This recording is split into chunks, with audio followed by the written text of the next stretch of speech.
யாரிவ நிகழ்ச்சி நேயர்களுக்கு எங்கள் அன்பின் வணக்கங்கள். ஏன், எதற்கு, எப்படி என்று கேள்வி கேட்டு ஆராய்ந்து பார்த்து கற்றுக்கொள்ள வேண்டும் என்றும், கண்மூடித்தனமாக எதையும் நம்பக்கூடாது என்றும் அறிஞர்கள் கூறுவதை நாம் அறிவோம். உலகில் உள்ள பல காரியங்களை ஆராய்ந்து பார்த்ததினால்தான் இன்று நாகரிகம், பொருளாதாரம், விஞ்ஞானம் இப்படி எல்லாவற்றிலும் வளர்ச்சி காணப்படுகிறது. அறிவில் சிறந்த ஞானிகள் சிலர் பரிசுத்த வேதாகமத்தின் வார்த்தைகளை ஆராய்ந்து அதிசயமாக பிறந்த ராஜாவை காண வந்த சம்பவத்தை உங்களுடன் பகிர்ந்து கொள்ள விரும்புகிறார் பாஸ்டர் பர்னபாஸ் அவர்கள். யார் இவர் நேயர்களுக்கு ஆண்டவராகிய இயேசு கிறிஸ்துவின் நாமத்திலே என்னுடைய அன்பான வாழ்த்துக்களை நான் உங்களுக்கு தெரிவித்துக் கொள்கிறேன். இந்த நாளிலும் உங்களை சந்திப்பதில் மிக்க மகிழ்ச்சி அடைகிறேன். தேவன் மனிதனோடு கூட பகிர்ந்து கொள்ள விரும்புகிற மிக முக்கியமான சில உண்மைகளை, சத்தியங்களை உங்களோடு கூட இந்த நாளிலே பகிர்ந்து கொள்ள விரும்புகிறேன். வேறு எங்கேயும் இப்படிப்பட்ட காரியங்களை உங்களால் கேட்க வாய்ப்பு இருக்க முடியாது. அதனாலே ஆரம்பம் முதல் கடைசி மட்டும் இந்த காரியங்களை கவனமாய் கவனிக்க, இது உண்மையா இல்லையா என்பதை கவனித்து ஆராய்ந்து பார்க்க உங்களை அன்போடு கூட கேட்டுக்கொள்கிறேன். இந்த நாளிலே இயேசு கிறிஸ்துவின் பிறப்பின் போது அவரை பார்க்க வந்த, அவரை தேடி வந்த சாஸ்திரிகளை பற்றி, ஞானிகளை பற்றி தான் உங்களோடு கூட நான் பகிர்ந்து கொள்ள விரும்புகிறேன். மத்தேயு 2வது அதிகாரம் 1வது வசனத்திலே இவர்களை பற்றி நாம் தெளிவாக வாசிக்கிறோம். அதை நான் வாசிக்கிறேன், கவனியுங்கள். ஏரோது ராஜாவின் நாட்களில் யூதியாவில் உள்ள பெத்லெஹேமிலே இயேசு பிறந்த பொழுது கிழக்கிலிருந்து சாஸ்திரிகள் எருசலேமுக்கு வந்து என்று சொல்லி வாசிக்கிறோம். எந்த காலத்திலே என்று சொல்லி இது சொல்லப்பட்டிருக்கிறது. ஏரோது ராஜாவா இருந்த காலத்திலே அந்த யூதியாவிலே உள்ள பெத்லெஹேமிலே இயேசு பிறந்த பொழுது சாஸ்திரிகள் கிழக்கிலிருந்து வந்தார்கள் என்று சொல்லி இந்த வசனத்திலே சொல்லப்பட்டிருக்கிறது. சாஸ்திரிகள் என்று சொன்னால் யார் என்பதை நாம் புரிந்து கொள்ள வேண்டும். சாஸ்திரிகள் என்று சொல்லும் பொழுது வேதாகமத்திலே அநேக இடத்திலே அவர்கள் ஞானிகளாக இருந்தார்கள். ராஜாக்களை ஏற்படுத்துகிற கிங் மேக்கர்ஸ் என்று சொல்லப்படுகிற அவர்கள் தேசத்திலே மிக முக்கியமான பணிகளை செய்து கொண்டு வந்தவர்களாக இருந்தார்கள். இவர்கள் வானத்தை ஆராய்ந்து பார்க்கிற வான சாஸ்திரிகளாகவும் இருந்திருக்கிறார்கள். இவர்கள் சாதாரணமான மக்கள் அல்ல. இவர்கள்தான் கிழக்கிலிருந்து வந்தார்கள் சொல்லப்பட்டிருக்கிறது. அதாவது எருசலேமுக்கு கிழக்கு பகுதி என்று சொன்னால் அது பாபிலோன் பகுதியாக, கல்தேயர்கள் வாழ்ந்த பகுதியாக அது இருக்கிறது என்பதை நாம் வரைபடத்திலே தெளிவாக பார்க்க முடியும். மிக தொலைவிலிருந்து இவர்கள் இங்கே வருகிறார்கள். இயேசுவின் பிறப்பை முதலாவது அறிந்து கொண்டது மேய்ப்பர்கள் என்று வேதம் சொல்லுகிறது. மேய்ப்பர்கள் ஆண்டவராகிய இயேசு கிறிஸ்து மாட்டுத் தொழுவத்திலே பிறந்த பொழுது மாட்டுத் தொழுவத்திலேயே வந்து அவர்களை பார்த்துவிட்டு போனார்கள். குழந்தையானது முன்னணியிலே கிடத்தப்பட்டிருந்த பொழுது, மாட்டு தீவன தொட்டியிலே கிடத்தப்பட்டிருந்த பொழுதே மேய்ப்பர்கள் வந்து பார்த்து விட்டார்கள். ஆனால் சாஸ்திரிகளோ அதற்கு பின்பதாக வருகிறார்கள். இயேசுவை காணும்படியாக ஏழை பாமர மக்களாய் இருந்த மேய்ப்பர்கள் மட்டுமல்ல, இயேசுவை காணும்படியாக மிக படித்த, மெத்த படித்திருந்த, சமுதாயத்திலே மிக உயர்வான நிலையில் இருந்த சாஸ்திரிகளும் அவரை வந்து பார்த்தார்கள் என்பதுதான் வேதம் சொல்லுகிற உண்மையாயிருக்கிறது. இதுதான் உண்மையாயிருக்கிறது. பிரியமானவர்களே, இன்றைக்கும் ஆண்டவராகிய இயேசு கிறிஸ்துவிடத்திலே விசுவாசம் வைக்கிறவர்கள் ஏழைகளும் பாமர மக்கள் மட்டுமல்ல, ஒன்றும் அறியாதவர்கள் மட்டுமல்ல, மிக படித்த, மெத்த படித்த, மிக உயர்ந்த நிலையில் இருக்கிற மனிதர்களும் ஆண்டவராகிய இயேசு கிறிஸ்துவிடத்திலே வரதான் செய்கிறார்கள். அவர்களும் இவரிடத்திலே விசுவாசம் உள்ளவர்களாக இருக்கிறார்கள். இதை கேட்டுக்கொண்டிருக்கிற நீங்கள் கூட இந்த ஆண்டவராகிய இயேசு கிறிஸ்துவிடத்திலே வரலாம். காரணம் என்னவென்று சொன்னால், இவர் ஒரு குறிப்பிட்ட ஜனத்திற்கோ குறிப்பிட்ட மதத்தினருக்கோ வந்தவர் அல்ல, பதிலாக உலகத்தின் இரட்சகர் என்றுதான் வேதம் தெளிவாய் சொல்கிறது. உலகத்தின் பாவத்தை சுமந்து தீர்க்கிற தேவாட்டுக்குட்டியாக உலகத்திலே வந்தவர், மனுக்குலத்திற்காக வந்தவர், குறிப்பிட்ட இனத்திற்காக அல்ல, இந்த உலகத்தில் உள்ள முழு மனுக்குலத்திற்காக ரட்சிப்பை வழங்கும்படியாக வந்தவர் தான் இவராக இருக்கிறார். நீங்களும் அவரிடத்திலே வரலாம் என்பதை நான் உங்களுக்கு இந்த இடத்திலே எடுத்து காட்டுகிறேன்.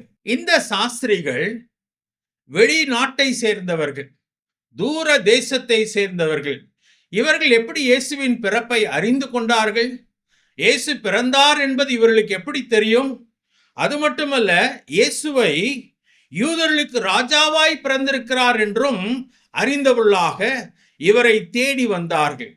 எப்படி என்பதை நாம் அறியும் பொழுது ஆச்சரியமாயிருக்கிறது. இவர்கள் படித்தவர்கள், உலகத்தின் நூல்களை ஆராய்ந்து பார்க்கிறவர்கள், வேதங்களை கற்கிறவர்களாக இருந்தார்கள். இஸ்ரவேல் ஜனங்கள் பாபிலோனிலே வாழ்ந்த பொழுது இஸ்ரவேலின் வேதங்கள் அங்கே பரிமாறப்பட்டது, அங்கேதான் தொகுக்கப்பட்டது என்று சொல்லி சரித்திரம் சொல்லுகிறது. அதனாலே இஸ்ரவேல் ஜனங்களின் வேதங்களை அங்கே இருந்த சாஸ்திரிகளும் அறிந்தவர்களாக இருந்தார்கள். அவர்கள் அந்த வேதத்தை ஆராய்ந்து பார்த்த பொழுது இந்த குறிப்பிட்ட காலகட்டத்திலே யூதருக்கு ராஜாவாய் ஒருவர் பிறக்கப் போகிறார் என்பதை வேதத்தின் அடிப்படையிலிருந்து அறிந்து கொண்டார்கள். இதை நீங்கள் காண வேண்டுமானால் இந்த 2வது அதிகாரத்திலேயே அந்த ஏரோது ராஜா கூட இஸ்ரவேலின் பிறப்பை பற்றி விசாரித்த பொழுது அங்கே தெளிவாக யூதர்களே வேதத்தை எடுத்து வாசிக்கிறார்கள். அதை 2வது அதிகாரம் 6வது வசனத்திலே நாம் வாசிக்க முடியும். அதை வாசிக்கிறேன் பாருங்கள். யூதா தேசத்தில் உள்ள பெத்லெகேமே, யூதாவின் பிரபுக்களில் நீ சிறியதல்ல. என் ஜனமாகிய இஸ்ரவேலை ஆளும் பிரபு உன்னிடத்திலிருந்து புறப்படுவார் என்று தீர்க்கதரிசியினால் எழுதப்பட்டிருக்கிறது என்றார்கள் என்று சொல்லி வாசிக்கிறோம். அப்படியானால் யூதாரை, இஸ்ரவேல் ஜனங்களை ஆளப்போகிற ராஜா பெத்லெகேமிலே பிறப்பார் என்பது வெகு நாட்களுக்கு முன்பதாகவே ஆண்டவர் தீர்க்கதரிசியின் மூலமாக வெளிப்படுத்தி இருந்தார். அதை இஸ்ரவேல் ஜனங்கள் அறிந்திருந்தார்கள். இஸ்ரவேல் ஜனங்கள் பாபிலோனிலே வாழ்ந்தபடியினாலே அந்த பாபிலோனின் மக்களும் இதை அறிய வாய்ப்புகள் இருந்தது. அதை ஆராய்ந்து பார்த்தவர்கள் தான் இந்த யூதருக்கு ராஜாவாய் பிறந்திருக்கிற அவரை தொழுது கொள்ளும்படியாக, வணங்கும்படியாக அவரை தேடி இங்கே வந்தார்கள் என்று சொல்லி நாம் அறிய முடிகிறது. 2வது காரியம், அவர்கள் எப்படி இந்த இயேசு கிறிஸ்துவின் பிறப்பை அறிந்து கொண்டார்கள் என்று சொன்னால், மத்தேயு 2வது அதிகாரம் 2வது வசனத்திலே வாசிக்கும் பொழுது, யூதருக்கு ராஜாவாய் பிறந்திருக்கிறவர் எங்கே? கிழக்கில் அவருடைய நட்சத்திரத்தை கண்டு அவரை பணிந்து கொள்ள வந்தோம் என்றார்கள் என்று சொல்லி வாசிக்கிறோம். முதலிலே வேதத்தை ஆராய்ந்ததினாலே அறிந்து கொண்டார்கள். 2வதாக இயேசு கிறிஸ்துவின் பிறப்பை ஒரு விசேஷமான நட்சத்திரத்தின் மூலமாக அறிந்து கொண்டார்கள் சொல்லி வேதம் சொல்கிறது. சாஸ்திரிகள் இவர்கள் வானத்தை ஆராயக்கூடிய ஞானிகளாக இருந்தார்கள். வானத்திலே தோன்றின ஒரு விசேஷ நட்சத்திரத்தின் அடிப்படையிலே யூதருக்கு ராஜாவாய் ஒருவர் பிறந்திருக்கிறார் என்பதை அறிந்து கொண்டு அந்த உலக இரட்சகரை பார்க்கும்படியாக இவர்கள் ஓடோடி வந்தார்கள். பிரியமானவர்களே, இயேசு கிறிஸ்துவின் பிறப்பானது, உலகத்தின் இரட்சகரின் பிறப்பானது மறைமுகமாய் வைக்கப்பட்ட ஒன்றல்ல. அவர் பிறப்பதற்கு பல ஆயிரம் ஆண்டுகளுக்கு முன்பதாகவே தேவன் தம்முடைய தீர்க்கதரிசிகள் மூலமாக, பரிசுத்த வேதாந்தத்தின் மூலமாக தேவன் அதை வெளிப்படுத்தி இருக்கிறார். ஆம், இந்த முழு வேதாகமுமே ஆண்டுடைய பிறப்பை சொல்லிக் கொண்டிருக்கிறது. மனிதன் பாவம் செய்த நாளிலேயே ஆண்டவர் சொல்லுகிறார், ஸ்திரீயின் வித்தாக ஒருவர் பிறப்பார், அவர் பிசாசின் தலையை நசுக்குவார் என்று அவர் ஏற்கனவே சொல்லியிருந்தார். அதன் பின்பதாக ஆபிரகாமை தெரிந்து கொள்கிறார், தாவீதின் வம்சத்தை தெரிந்து கொள்கிறார். தாவீதின் வம்சத்தில் தான் அவர் பிறப்பார் என்பது வேதத்திலே ஏற்கனவே சொல்லப்பட்ட ஒரு காரியம். பெத்லெகேமிலே பிறப்பார் என்பதும் வேதத்திலே சொல்லப்பட்ட காரியம். கன்னியினிடத்திலே பிறப்பார் என்பதும் சொல்லப்பட்டது. பல விதங்களிலே உலகத்தின் இரட்சகர் இந்த பூமியில எப்படி பிறப்பார், எங்கே பிறப்பார், எந்த காலகட்டத்திலே பிறப்பார் என்பது சொல்லப்பட்டிருந்தது. பிரியமானவர்களே, ஆண்டவராகிய இயேசு கிறிஸ்துவானவர் யார் என்பதையும் அவர் எதற்காக இந்த பூமியிலே வந்தார் என்பதையும் நீங்கள் ஆராய்ந்து பார்க்க விரும்பினால் இன்றைக்கும் நீங்கள் ஆராய்ந்து பார்க்கலாம். உலகத்தின் சரித்திரத்தை 2ஆக பிரித்த ஆண்டவராகிய இயேசு கிறிஸ்துவினுடைய சரித்திரமானது பரிசுத்த வேதாந்தத்தில் மட்டுமல்ல, உலக சரித்திரத்திலும் அது இடம்பெற்ற ஒன்று என்பதை மறந்து போக வேண்டாம். இது கற்பனை அல்ல, கற்பனை காவியமும் அல்ல. பதிலாக தேவன் தம்முடைய வார்த்தையின் மூலமாக, தம்முடைய தீர்க்கதரிசிகள் மூலமாக, தம்முடைய வேதத்தின் மூலமாக அவருடைய பிறப்பை ஏற்கனவே உலகத்துக்கு அறிவித்து விட்டார். அதன் மூலமாக தான் இந்த சாஸ்திரிகள் இயேசுவை தேடி வந்தார்கள். இரண்டாவது காரியம் சொன்னேன், நட்சத்திரத்தின் மூலமாக அவர்கள் அறிந்து கொண்டார்கள் என்று சொல்லி. பரிசுத்த வேதாந்தத்திலே வாசிக்கும் பொழுது ரோமர் 2வது அதிகாரம் 20வது வசனம் எப்படி என்றால், காணப்படாதவைகள் ஆகிய அவருடைய நித்திய வல்லமை, தெய்வத்துவம் என்பவைகள் உண்டாக்கப்பட்டிருக்கிறவைகளினாலே உலகம் உண்டானது முதற்கொன்று தெளிவாக காணப்படும். ஆதலால் அவர்கள் போக்கு சொல்ல இடமில்லை. ஒருவேளை வேதத்தை படிக்க எனக்கு வாய்ப்பில்லை, எனக்கு படிக்க தெரியாது என்று சொன்னாலும், தேவன் உண்டாக்கின இந்த உலகத்தை ஒரு மனிதன் நோக்கி பார்ப்பானானால், தேவனுடைய வல்லமையும் தேவனுடைய தெய்வத்துவமும் உண்டாக்கப்பட்ட நாளிலிருந்து வெளிப்படுத்தப்பட்டிருக்கிறது. போக்கு சொல்ல இடமில்லை என்று சொல்லுகிறார். ஆம், இன்றைக்கு மனிதன் தெய்வமே இல்லை என்று சொல்லி வாதிடுகிறவனாக இருக்கிறான். தான் காண்கிற இந்த அழகான உலகம் தானாய் உண்டாயிற்று என்று சொல்லி வாதிடுகிறவனாக இருக்கிறான். ஆனால் வேதம் தெளிவாய் சொல்கிறது, தேவன் ஒருவர் உண்டு என்றும் அவர் இந்த உலகத்தை படைத்தார் என்றும் சொல்லுகிறது. இந்த உலகத்தின் மூலமாக தன்னுடைய மகிமையை இந்த உலகத்துக்கு வெளிப்படுத்தி இருக்கிறார் என்றும் சொல்லுகிறது. பிரியமானவர்களே, தெய்வனை நீங்கள் அறிந்து கொள்ள விரும்பினால், உண்மையான தெய்வனன் யார் என்பதை நீங்கள் அறிந்து கொள்ள விரும்பினால், உண்மையான தெய்வத்தண்டையிலே நீங்கள் வர விரும்பினால், நீங்கள் கதைகளை நம்ப வேண்டாம், புராணங்களை நம்ப வேண்டாம், யாரோ சொல்லுகிற இதிகாசங்களை நீங்கள் நம்ப வேண்டாம். உலகத்தின் சரித்திரத்தையும் உலகத்தின் புத்தகங்களையும் வேத புத்தகத்தையும் நீங்கள் ஆராய்ந்து பாருங்கள், அது உங்களுக்கு வெளிப்படுத்தும். இந்த உலகத்தை ஆராய்ந்து பாருங்கள், தேவன் எவ்வளவு பெரியவர் என்பதை நீங்கள் அறிந்து கொள்ள முடியும். அவருடைய மகத்துவம், தெய்வத்துவம் எவ்வளவு மகத்துவமானது என்பதை அறிந்து கொள்ள முடியும். சங்கீத புஸ்தகம் 19வது அதிகாரத்திலே நாம் வாசிக்கும் பொழுது சங்கீதக்காரன் தாவீது இப்படியாக சொல்லுகிறார், வானங்கள் தேவனுடைய மகிமையை வெளிப்படுத்துகிறது, ஆகாய விரிவு அவருடைய கரங்களின் கிரியைகளை அறிவிக்கிறது என்று சொல்லி வேதம் சொல்லுகிறது. இன்னும் தொடர்ச்சியாக நீங்கள் வாசித்துக் கொண்டே போகலாம். ஆம், வானம் எதை அறிவிக்கிறதாம்? தேவனுடைய மகிமையை வெளிப்படுத்துகிறது. ஆகாய விரிவு, இந்த ஆகாய மண்டலம் எதை வெளிப்படுத்துகிறதாம்? அவருடைய கரங்களின் கிரியையை அறிவிக்கிறது. தேவன் எவ்வளவு பெரியவர், அவர் எத்தனை வல்லமை உள்ளவர், எத்தனை மகத்துவம் உள்ளவர் என்பதை நம்முடைய கண்களை மேலே நோக்கி பார்த்தாலே புரிந்து கொள்ள முடியும். ஆம், இந்த சாஸ்திரிகள் வேதத்தை ஆராய்ந்தார்கள், அதோடு கூட அவர்கள் இந்த இயற்கையையும் ஆராய்ந்தார்கள். இயற்கையின் மூலமாக, நட்சத்திரத்தின் மூலமாக கிறிஸ்துவின் பிறப்பை அறிந்து கொண்டு அவர்கள் தேவனை தரிசிக்க வந்தார்கள். பிரியமானவர்களே, நான் சொல்லுகிறதை நீங்கள் நம்ப வேண்டிய அவசியம் இல்லை. நான் ஒரு கிறிஸ்தவன் என்பதனாலே நீங்கள் நான் சொல்லுகிறதை நம்ப வேண்டிய அவசியம் இல்லை. பரிசுத்த வேதாந்தத்தை எடுத்து ஆராய்ந்து பாருங்கள். இந்த உலகத்தின் சரித்திரத்தையும் நீங்கள் ஆராய்ந்து பாருங்கள்.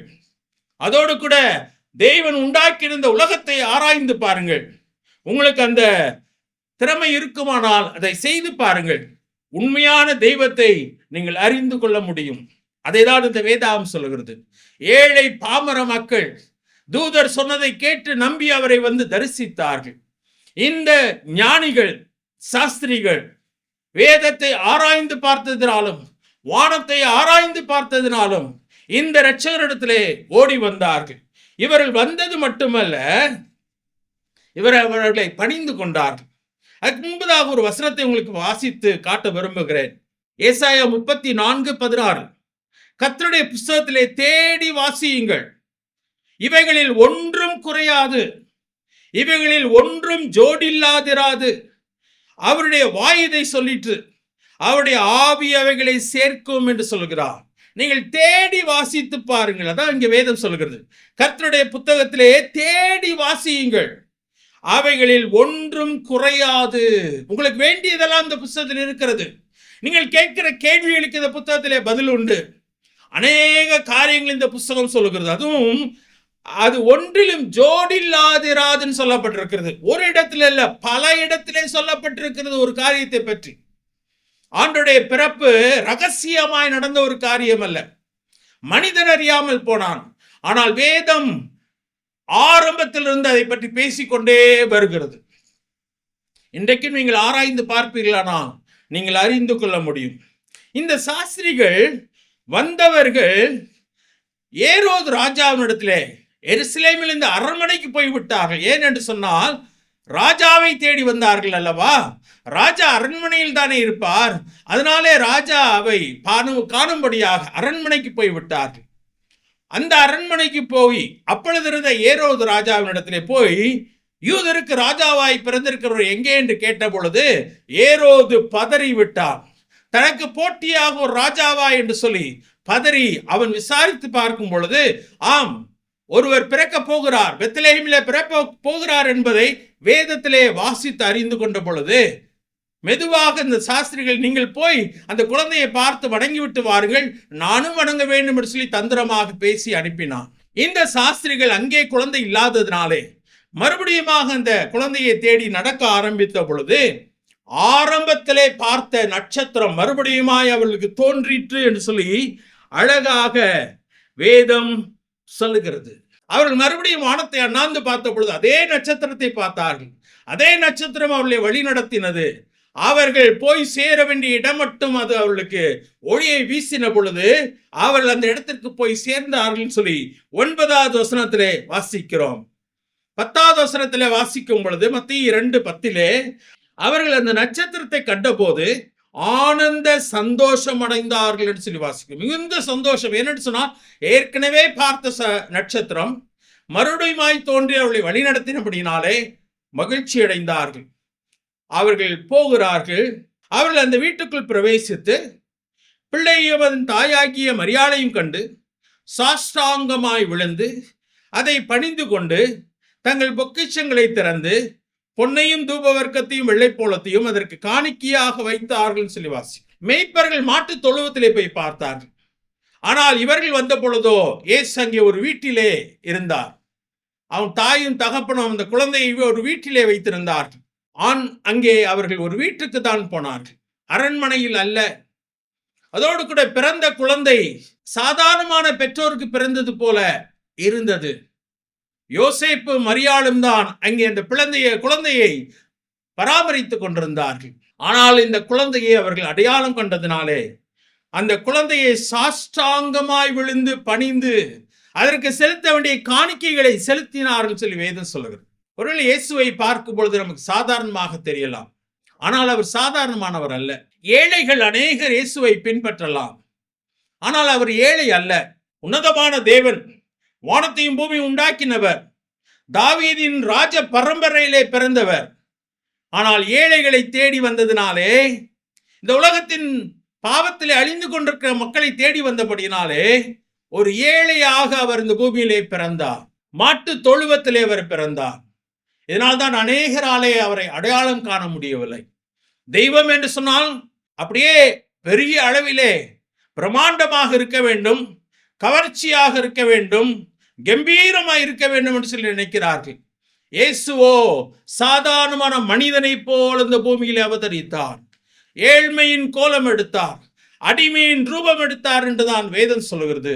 நம்மை போலானார் என்று சொல்லி வேதம் சொல்லுகிறது. ஆம், அதை இந்த சாஸ்திரிகள் புரிந்து கொண்டு அது வீடாக இருந்ததினாலோ அது குழந்தையாக இருந்ததினாலோ அதை புறக்கணியாமல் அந்த குழந்தையை சாஷ்டாங்கமாய் விழுந்து பணிந்து அதற்கு செய்ய வேண்டிய கணத்தை அவர்கள் செய்துவிட்டு தங்கள் நாட்டுக்கு திரும்புகிறார்கள். பிரியமானவர்களே, இயேசுவானவர் சாதாரணமாய் தோன்றுகிறதுனாலே அவரை யாரோ என்று எண்ணிவிட வேண்டாம். அவர் தாவீதின் ராஜ பரம்பரையிலே பிறந்த ராஜகுமாரன். ஒரு நாள் அவர் ராஜாவாக இந்த பூமியிலே வரப்போகிறார். அது மட்டுமல்ல, அவர் தேவாதி தேவன், நமக்காக ஏழையாக இந்த பூமியிலே பிறந்தார். அதை தான் வேதம் சொல்லுகிறது. அநேகரதை புரிந்து கொள்ளாமல் அவரை வேண்டாம் என்று சொல்லிவிடுகிறார்கள். அப்படி நீங்கள் சொல்லிவிட வேண்டாம். நான் 2 காரியங்களை சொன்னேன். எல்லா வகையான மக்களும் ஆண்டவரிடத்தில் வருகிறார்கள். ஒவ்வொருவரும் ஒவ்வொரு விதமாக அவரை அறிந்து கொள்கிறார்கள். சாஸ்திரிகள் அவர்கள் வேதத்தை ஆராய்ந்து பார்த்து, வானத்தை ஆராய்ந்து பார்த்து அவரிடத்திலே வந்தார்கள். அவர்கள் எதிர்பார்த்தபடி அது அரண்மனையில் இல்லை. அதனாலே அவர்கள் அவரை ஏற்றுக்கொள்ளாமல் இல்லை, அவரை பணிந்து கொண்டார்கள். உங்கள் வாழ்க்கையில கூட இந்த இயேசுவை யார் என்று ஆராய்ந்து பாருங்கள். 2000 ஆண்டுகளுக்கு முன்பதாக பிறந்த இவர் யார் என்பதை நீங்கள் சரித்திரத்தை ஆராய்ந்து பாருங்கள், வேதத்தை ஆராய்ந்து பாருங்கள். சரியானவரை அடையாளம் கண்டு கொண்டு அவர் கொடுக்கிற ஆசீர்வாதத்தை பெற்றுக்கொள்ளுங்கள், அவரை பிடித்துக் கொள்ளுங்கள். இந்த காரியத்தை உங்கள் கரத்திலே வைக்கிறோம். நீங்கள் தான் அதை செய்து ஆக வேண்டும். நாங்கள் அவரை அறிந்து கொண்டோம், அவர்தான் உண்மையான இரட்சகர் என்பதை புரிந்து கொண்டதினாலே அதை உங்களுக்கு சொல்லுகிறோம். நாங்கள் சொல்லுகிறதுனாலே நீங்கள் நம்ப வேண்டிய அவசியமில்லை. அவரை ஆராய்ந்து பாருங்கள், அவர் எப்படிப்பட்டவர் என்பதை தெரிந்து கொள்ளுங்கள், அவரை பிடித்துக் கொள்ளுங்கள், அவர் கொடுக்கிற நித்திய ஆசீர்வாதத்தை பெற்றுக்கொள்ளுங்கள். கர்த்தர் தாமே உங்களை ஆசீர்வதிப்பாராக. நீங்கள் இயேசுவின் அன்பையும் பாவ மன்னிப்பையும் நித்திய ஜீவனையும் பெற்றுக்கொள்ள வேண்டுமானால் அவரே உங்கள் பாவத்திற்காக தேவன் அருளிய பலி என உணர்ந்து விசுவாசத்துடன் அவரை உங்கள் வாழ்க்கையில் ஏற்றுக்கொள்ளுங்கள். இது உங்கள் இருதயத்தின் வாஞ்சியை வெளிப்படுத்துமானால் இந்த விசுவாச ஜெபத்தை இப்பொழுதே ஜெபியுங்கள். அப்பொழுது அவர் உங்கள் வாழ்க்கையில் வருவார். இது ஒரு ஜெபத்தின் மாதிரி. முதலில் நான் சொல்கிறேன். ஆண்டவராகிய இயேசுவே, நீர் எனக்கு தேவை. என் பாவத்திற்காக நீ சிலுவையில் மரித்ததுக்கு நன்றி. என் வாழ்க்கையின் கதவை நான் திறந்து உம்மை என் இரட்சகராகவும் ஆண்டவராகவும் ஏற்றுக்கொள்கிறேன். என் வாழ்க்கையை நீர் ஆட்கொண்டு நான் எப்படிப்பட்டவனாக இருக்க நீர் விரும்புகிறீரோ அப்படியாக என்னை மாற்றும். ஆமேன். இந்த ஜெபம் உங்கள் உள்ளத்தின் விருப்பத்தை வெளிப்படுத்துமானால் இப்பொழுதே நீங்கள் இருக்கும் இடத்தில் இந்த ஜெபத்தை ஜெபியுங்கள். நான் இந்த ஜெபத்தை ஒவ்வொரு வாக்கியமாக சொல்லும்போது நீங்களும் அமைதியாக சொல்லுங்கள். ஆண்டவராகிய இயேசுவே, நீர் எனக்கு தேவை. என் பாவத்திற்காக நீ சிலுவையில் மரித்ததுக்கு நன்றி. என் வாழ்க்கையின் கதவை நான் திறந்து உம்மை என் இரட்சகராகவும் ஆண்டவராகவும் ஏற்றுக்கொள்கிறேன். என் வாழ்க்கையை நீர் ஆட்கொண்டு நான் எப்படிப்பட்டவனாக இருக்க நீர் விரும்புகிறீரோ அப்படியாக என்னை மாற்றும். ஆமேன். இப்பொழுது நீங்கள் இந்த விசுவாச ஜெபத்தை ஜெபித்துள்ளீர்கள். இயேசு கிறிஸ்துவை உங்கள் வாழ்க்கையில் வரும்படி அழைத்திருக்கிறீர்கள். அவரை வேண்டிக் கொள்ளும்போது அவர் வருவதாக வாக்களித்துள்ளதால் அவர் வாக்களித்தபடியே வந்துள்ளார் என்பதை நிச்சயமாய் அறிந்து கொள்ளுங்கள்.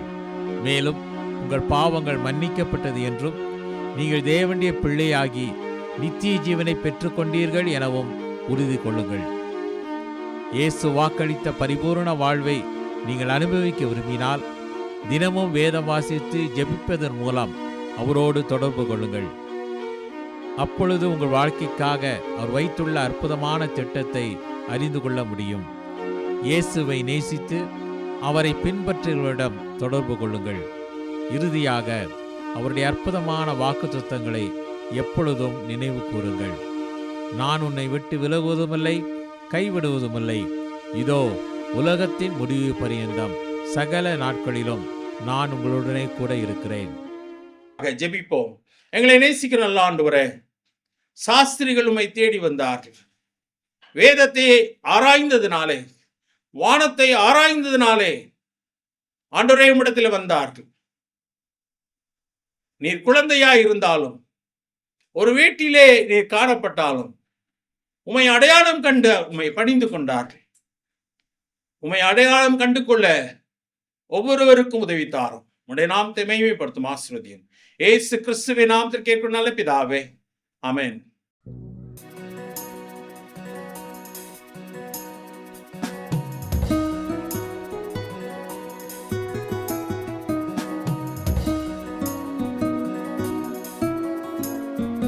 ஜீவன் ஈந்தாரல்லவோ மீட்க என்னையோ தெய்வசூதனோ. ஜீவன் ஈந்தாரல்லவோ மீட்க என்னையோ தெய்வசூதனோ.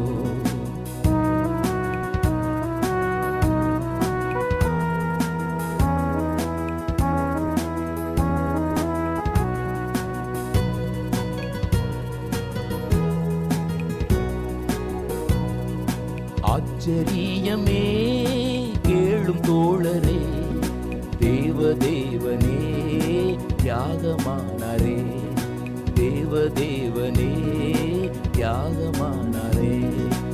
ஆரியதம் கிருபையால் என்னைய தேடி வந்தவர், ஆரியதம் கிருபையால் என்னைய தேடி வந்தவர். ஜீவன் ஈந்தாரல்லவோ மீட்க என்னையோ தேவசூதனோ, ஜீவன் ஈந்தாரல்லவோ.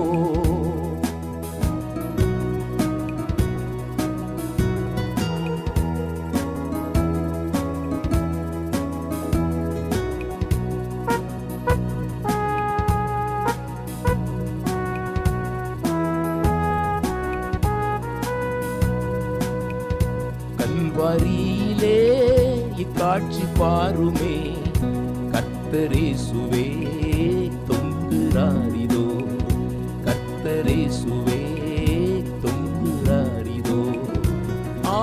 எனது பாவமதை தம் குருசில் சுமந்து தீர்த்தவர், எனது பாவமதை தம் குருசில் சுமந்து தீர்த்தவர். ஜீவன் ஈந்தாரல்லவோ மீட்க என்னையோ தேவசூதனோ, ஜீவன் ஈந்தாரல்லவோ.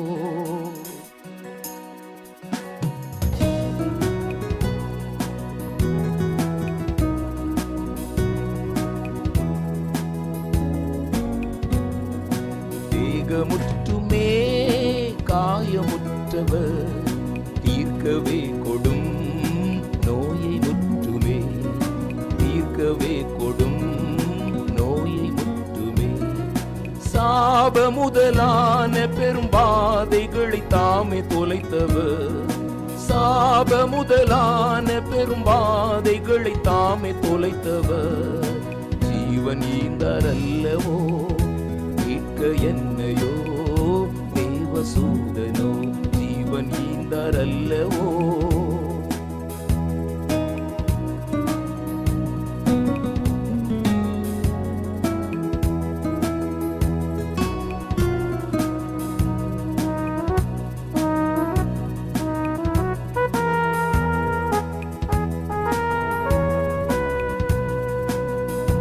அன்பினாலதோ தம் மேன்மை வெறுத்தாரே, அன்னை போலவே அழைத்தீர் என்னையே, அன்னை போலவே அழைத்தீர் என்னையே. ஆச்சரியமே புவிலை காணாதோர் அரும்பினோதமே, ஆச்சரியமே புவிலை காணாதோர் அரும்பினோதமே.